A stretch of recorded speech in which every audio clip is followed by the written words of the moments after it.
Göster gözünü. Dur gözlüğümü alıp geliyorum, bekle.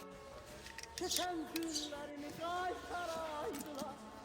Gelen günlerini kurban vererdi. Ne? Çok sağ ol. İşte. Geçne yaraştı mı? Yaraşıyor. Bak bu kadar elemeydi. Bu kadar değil mi? Bu kadar eleyip çok var. Hazır olun. Biraz eğri oldu ben kadarım ha. Yoksa ortadan mı? Tükler de içeriye kadar ele. Ne tükler içeriye? Yo. Tokazat vuran değil. Oldu bak. Bir kim oldum kız. Ben işte görebilirim. Ninenin bala. Ha bırak gel. Ha bırak gel.